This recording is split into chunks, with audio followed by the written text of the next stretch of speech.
Greetings. This is Bruce Shear, your host of the Sales Conversation Podcast. You might be a full-time sales professional, a consultant, a lawyer, a business leader, or even a school teacher like my sister. The big point is, we are all in the business of influencing others.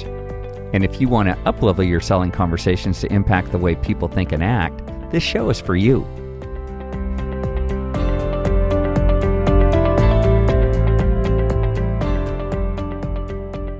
In today's episode, How to Stop Sending Begmail and Maintain Relevancy, we're talking to Anthony Konduras about what you can do to add value to your emails and maximize your success with buyers. Anthony is the author of Run Frictionless, which explores the importance of building sales systems to achieve predictable sales results.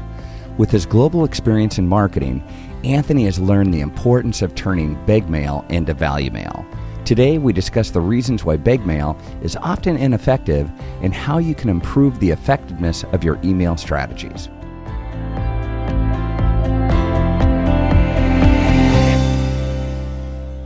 So Anthony, I'm so grateful that you're on the show. I'm really excited to talk about our topic today. But before we get too deep on that, could you give us a little bit of your backstory of how you became focused and fanatical about working with sellers and those that serve those sellers to help them maintain relevancy with their buyers along that buying cycle? Could you tell us about that? Yeah, sure, Bruce. Thank you very much for having me on the show.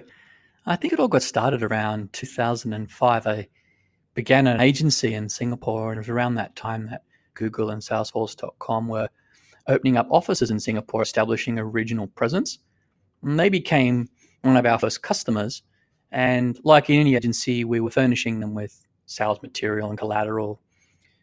The thing that irked me, though, was in providing them these kinds of materials, we really never got to the bottom of what the issues were. Why would a piece fail or succeed? We never really understood. And that's when I got interested in exploring sales systems. So rather than focusing on one interaction, which is essentially what agencies are very good at doing, a sales system forces you to design and think about the whole experience. And interestingly, the CEO, David Bell, of the organization I'm working with now in the Philippines, Just Payroll, he's from a background in retail. He came out from Shell. And he says, retailers are really great at creating sales systems. They work out every square inch of their retail space, the point of sale, where the cameras that will be observing the customer traffic, where the check will be located, and they develop these enormous manuals that they hand to shopkeepers to follow. And I find that internet startups are notoriously bad at building sales systems, and I fear that many CEOs and sales organizations don't know what it feels like to become a customer of their business. No, fair enough. Well, let me take us in a key question here, and kind of the basis for this episode and why we're passionate about sharing this thinking with everybody in terms of just this whole concept of Begmail and how it's just so wrong. And as you're highlighting, it's not a system. It's a system of chasing and irritation as opposed to, really guiding a buying experience. But could you talk about that a little bit, or just what is Begmail and what does it look and sound like? Let's jump into that. Yeah, sure. So Begmail is where the Salesforce call or message a customer and beg for a decision. And how about I give you an example? Would you like to hear one? Oh, yeah, sure, please. Okay, here I go, off the cuff. Hi, Bruce. How's the cat? Did you get a chance to look over my proposal? Let's have a quick call this week and talk about it. And then say, day 4, right, would look like this. Hey, Bruce, just checking in. Hey, you didn't reply to me before. Can we talk? Okay. And then say, day 11 now. Hey, Bruce, I've heard you've gone with someone else. This is serious. We really need to talk about this. Let's chat. So one Begmail begs another, as you can see, and the desperation gets worse. Oh, gosh. Yeah, no, it's horrifying. Can I jump in with one of my own, if you wouldn't mind, Anthony, just to make sure we're both being incredibly clear on what Begmail is? One of my old clients, Karen, over at Microsoft. It was really wild. She was like saying, "Hey, Bruce, we haven't worked in a while. I got a project for you." And at that point in time in my consulting career, and this is a few years back, people, but I was hungry for work. I was low on projects and thought, okay, yeah, oh, this is opportune and wonderful, fantastic. So I shot back a mail and going, yes, hey, let's talk. No, totally excited about it. Let's shape something together. Silence. And then again, I was kind of hungry and, very self-motivated, really wanting that project and to work with Microsoft. So I shot another note. Hey, just checking in. What's going on? Hey, about what we were talking about. Can we get together? I really want to shape this. Again, as one of my friends likes to say, 1,000 watts of silence. And then, another week goes by and I pick up the phone going, hey, Karen. Yeah. Hey, I'm so glad you reached out on email. I thought I'd give you a call. I'm just going to leave you this voicemail now, but hey, I'm on the ready, man. Let's talk. Yeah, nothing. Another, 1,000 watts of silence. I call again about a week later and I'm like going, hey, Karen, hey, remember, that project, are we on, or could you get back to me? I really want to hear from you. A few more days. Hey, Karen, hey, I've been leaving you voicemails and emails and I'm not hearing from you. What's going on? Or did things change? Or so, effectively, Anthony, I was just harassing her really to try to meet my needs, hey, let's get going. We had, that initial interaction where there was opportunity and now everything's flat. And so I'm just in chase mode. Yeah, begmail ruins any credibility that you built in the early game, right? So the more begmail the salespeople fire at the customer, the more credibility the organization loses. And listening to your example, it's like it rings home to me that we've either been victims of begmail or we've been irresponsible enough to send it. So I think the company that sends value mail has the advantage, because they remain confident and relevant throughout the buying decision. You gave a really interesting example, Bruce, on a call we had a week or two ago with another organization that was sending you value mail. Now, you hadn't made a buying decision yet, but you certainly gave them a very positive rap when you spoke to me about this company. Do you want to tell me a little bit more about that? Oh, I'd love to, Anthony. Yeah, these guys really impress me. But, they've got an offering around, it's kind of end to end. If you want to put together an online course, we'll help you write that course. We'll do the video work. We'll set it up on a platform for you. We'll help you with your marketing strategy. All you need to give us is money. But hey, it's a one-stop shop. And weeks later, months later, you're going to have an online course and you're going to get your ROI, very, very quickly with us. So that's their promise. And I was really, they piqued my interest because I was thinking, hey, I might want to hit an easy button in doing this and not try to package everything together myself and have a low quality product. These guys seem to know what they're doing and they've helped others. So I had a nice dialogue with their seller. I said, hey, I'm not your buyer yet, but I wanted to understand just in my mind kind of the ballpark we're talking about and what it looks like, et cetera, so I can start to think about this and maybe budget for it. And he goes, hey, that's cool. And I'm going to send you some things, Bruce, that'll help you kind of think more about this. But yeah, we're here and we're ready when you're ready. Yeah. Unfortunately, these organizations are the exception rather than rule. I mean, begmail is a really big problem. In 2016, we typically, before we build a sales system, right, we will collect intelligence on competitors. And in the United Kingdom, we did just that. And we found that 70% of the competition were sending begmail to the customer after their initial value mail was sent. So it might be in the middle game, they might be sending a proposal, a cost estimate, a demo. Shortly thereafter, 70% of them would be firing begmail at the customer. And these were not startups. I mean, these were organizations doing, 20 million pound plus per annum in revenue.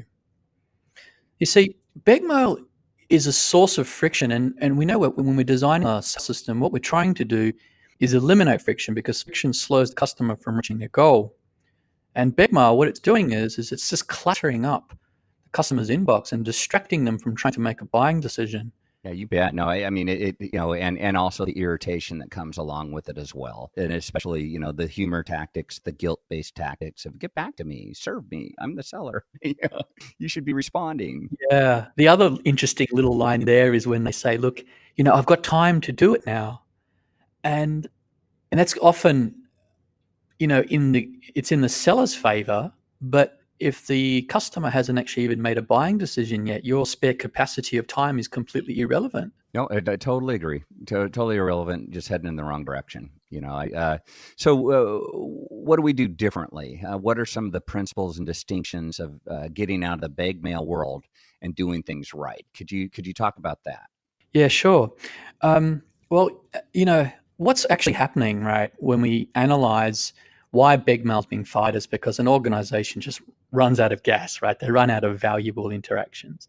And so, for example, if if there are internet startups, or if there are founders of internet startups listening to our podcast now, or sales organizations from within internet startups listening, I can think of two valuable interactions that internet startups could be having with their customer post demo.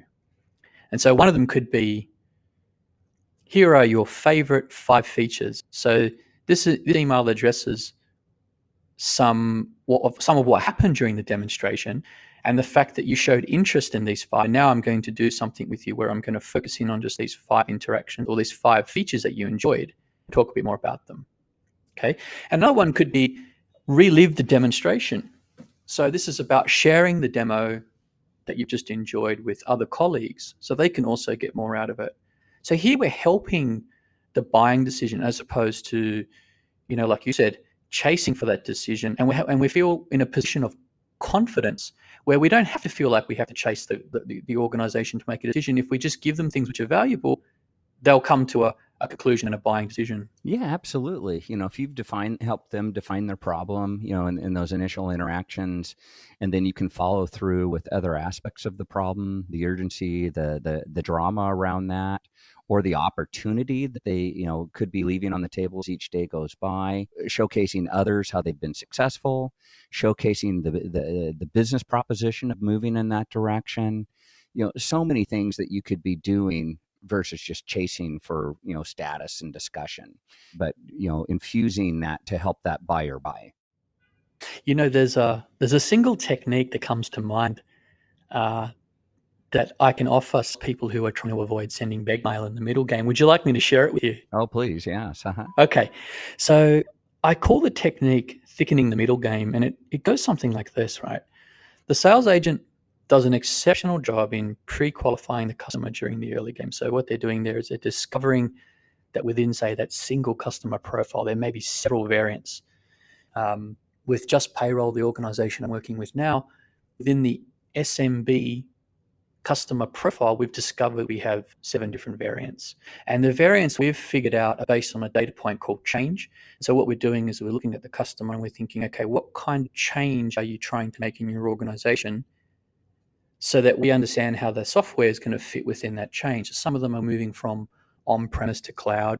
Some are actually moving from cloud to cloud. Some are moving from manual process to cloud. So what you can begin to see is, if you identify these variants, you spend the time in the early game doing that hard work, you can create multiple tracks within the middle game, because it's the middle game is where the beg mail starts. And one of the reasons that it starts is because we just don't know where the customer is. We have no more intelligence on what to send them.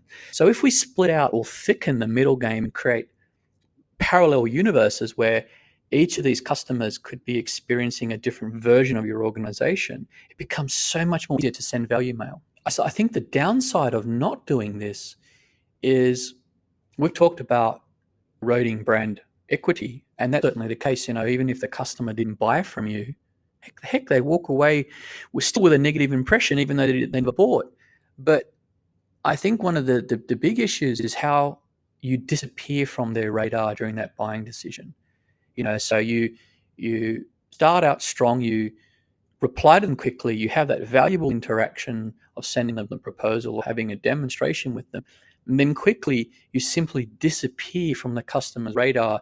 And somewhere there will be an organization which doesn't disappear, which continues to remain relevant and confident, and they're the organization that's not sending beg mail, and they're probably going to be the organization that's going to get into at least shortlisted, shall we say.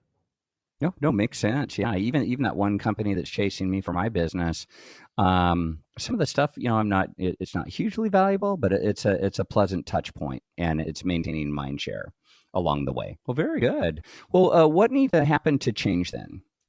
What should sellers take away from this, and getting out of that trap of bag mail and doing things differently? Yeah, well, last time we spoke on the telephone, one of the ideas you shared with me was that begmail almost comes from this place of selfishness, doesn't it? It's about just thinking about yourself and not thinking about, well, what can I do valuable for the customer right now to advance the sale? And so I think it's about getting out of that mindset that, oh my goodness, it's the end of the quarter, I haven't made quota, and I need to start just sending out automated begmail to everybody who's in the middle game and assassinate every lead I have. I think it's about stepping out of that sense of desperation and beginning to think about what are the different variants and how can I help each of those variants move forward to make a buying decision. Yeah, I mean, totally makes sense. Yeah, so just having the mindset of how do I create value in my next touch point? Value as perceived by the customer, not as perceived by me. How what's the experience that they would have as a result of receiving that? Of course, my earnestness and hustle is useful, and people appreciate that. But is there anything valuable that they can, do something with it, or learn something more about their problem and the case for change? What can I send them that's going to support them? Or even, as you said, is there an asset that I can help them with for the internal selling that they have to do? Yeah. There is a time and a place for chaser email, and it's quite acceptable that if you haven't heard from the customer to send them a reminder. But the first one we could say, okay, that's a chaser, that's a follow up.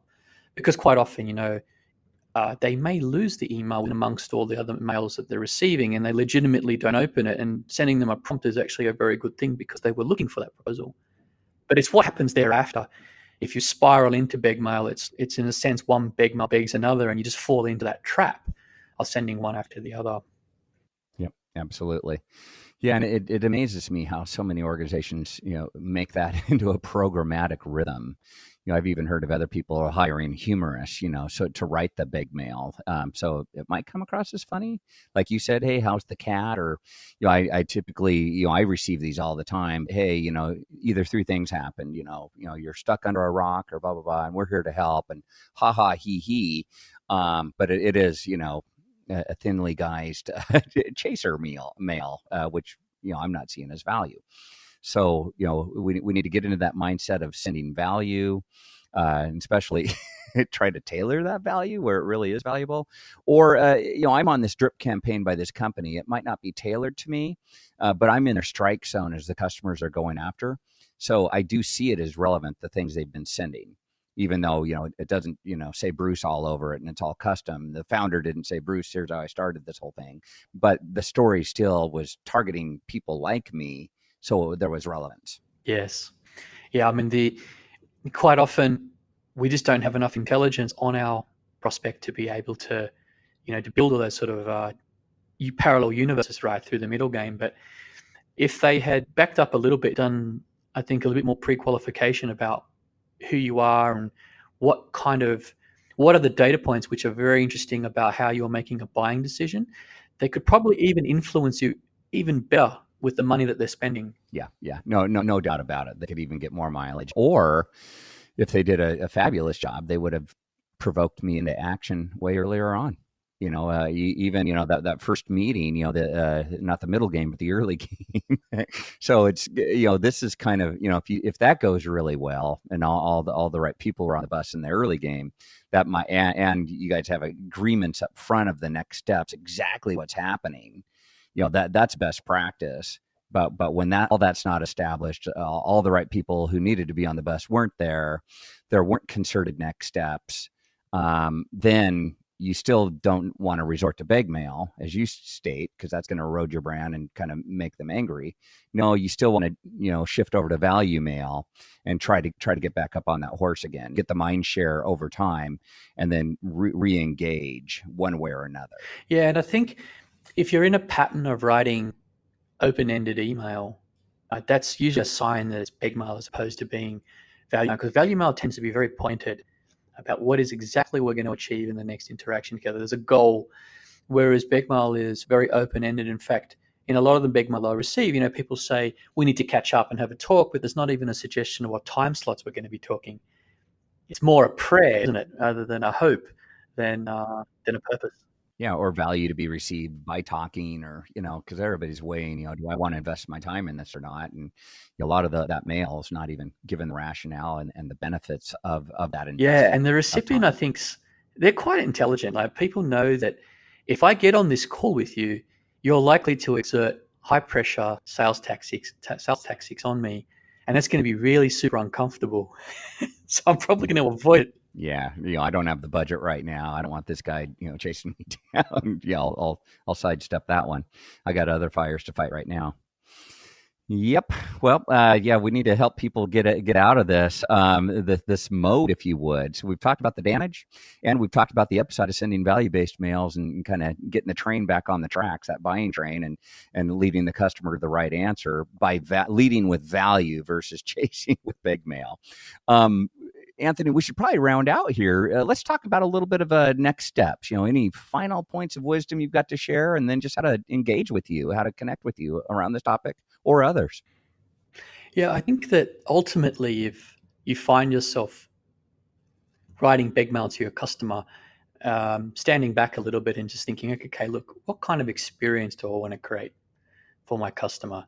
And even as individual salespeople, okay, you still have the power to sit down with a piece of paper and a pad and pen and say, well, okay, these will be my 5 interactions, and this is what I believe I require to make a customer. And each of us can do that. So I think if anything, tomorrow, whoever's listening to our podcast, Bruce, I encourage them just to take a blank sheet of paper, sit down and think of what is the valuable sets of interactions you want to have to create a customer. Yeah, no, I think that's really wise, Anthony. And they can, write out what those interactions look like, what kind of content would fuel those interactions, and then maybe just ask around. Hey, what's everybody else doing? What do you send? What do you follow through with? And crowdsource it a little bit to get your content and your assets that you can follow through with. Right. And if the listeners are interested, I've published a blog post on begmail. And so they can jump over to runfrictionless.com and visit the blog, and they'll discover the piece there on begmail. Or alternatively, we have the free ebook promotion coming up shortly, and they can jump into that or buy the book itself if they want it from Amazon. Very cool. Okay. Well, I'll definitely put links like that into the show notes, how to connect with you, more depth on this whole phenomenon of big mail and how to get away from it. And then also to your book as well, Anthony. Absolutely. Bruce, I've even gone to the trouble of writing a series of scripts in case there are listeners who really want to polish up on their begmail and continue to use it, and I'll be publishing those as well. Oh, cool. Okay. Well, yeah, and also, the show notes are persistent over time. So as you have more assets, we can drop the links in. And so on that note, Anthony, thanks so much for your contribution here and just for helping all of us get the mindset of getting out of big mail and getting into value mail. Very, very helpful. Glad to be on the show, Bruce. Thank you. That was a great episode. I especially enjoyed Anthony's take on improving the middle game of sales, which sales teams sometimes neglect by falling back on big mail. 3 key takeaways I gained from this episode are, first, big mail versus value mail. One major problem with big mail is that it so often has the opposite of the intended effect. Buyers often see big mail as pushy, annoying, or overly focused on the sales chase. These perceptions make them less likely to continue a sales conversation. In contrast, value mail ignores the chase and adds useful resources to the conversation. Focusing on value mail can build professional relationships and the brand of your company. Secondly, thickening the middle. Building a strategy for moving a sales conversation from the beginning stages to a sale is no easy task. However, you shouldn't neglect the middle of the sales game, which many people often do. Instead, send different, valuable interactions to the buyer. Always consider what you can do to create value in your next interaction and what kinds of valuable interactions you want to have. Then, design your future email exchanges accordingly. And third, variation matters. You can maintain your relevancy by creating a range of email responses around your different buyer needs. So, different ways to help them think about their problem, different ways to help them think about your solution and how it's going to be very relevant for helping them solve their problem, get rid of those gaps in their lives, and get on to the promised land. And lastly, If you're interested in some of the resources mentioned in this episode, including links to Anthony's awesome ebook and his blog post on begmail, check out the links in the show notes at thesalesconversationpodcast.com.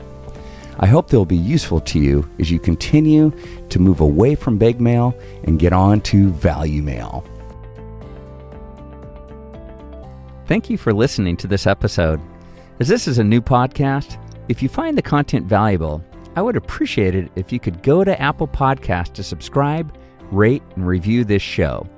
It will greatly impact how people can find and take advantage of this and other episodes.